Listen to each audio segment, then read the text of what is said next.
Halo, saya Adrivia Setiawan. Saya Bisma Arya Putra. Kami dari kelompok 6. Tahu kamu bahwa ada 3 tahapan dalam tahapan presentasi?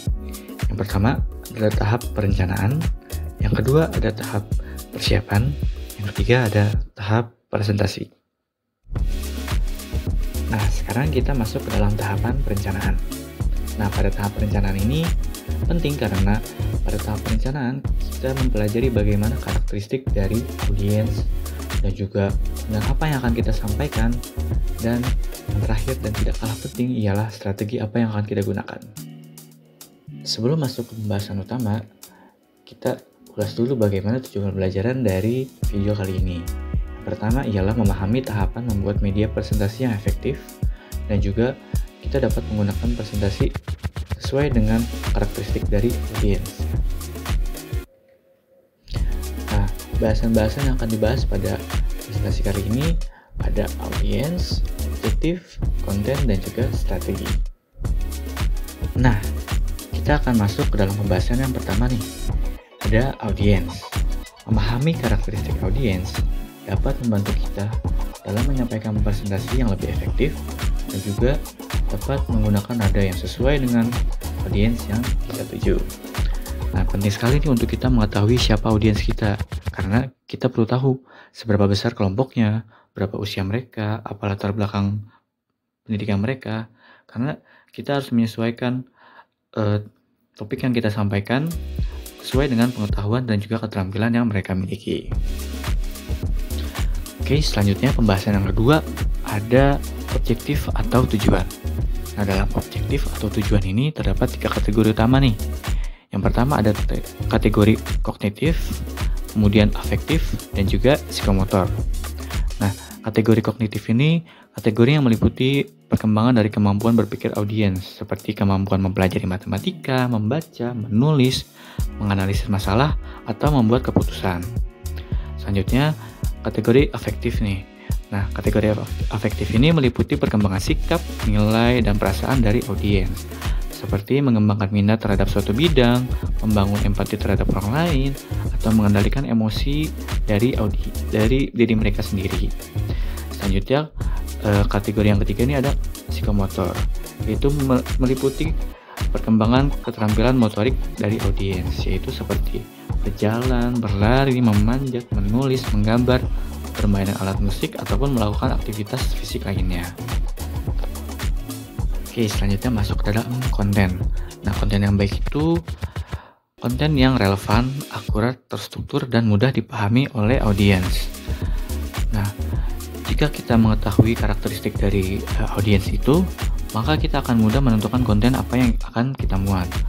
Maka dari itu, penting untuk memahami karakteristiknya dahulu sebelum kita membuat konten untuk audiensnya.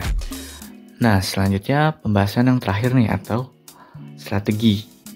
Nah, dalam strategi ini terdapat 2 pemilihan strategi, yaitu nilai-nilai audiovisual dan juga pemilihan media. Nah, kita akan masuk dalam komponen dari strategi yang pertama nih, yaitu nilai-nilai audiovisual.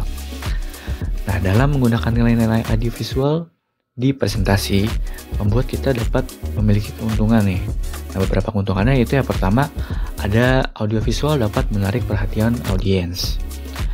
Nah, karena media audiovisual ini dapat menampilkan seperti gambar ataupun video, tentu audiens akan lebih tertarik dengan presentasi yang akan kita berikan, dan juga akan memperjelas hal-hal yang mungkin tidak bisa disampaikan hanya dengan verbal saja.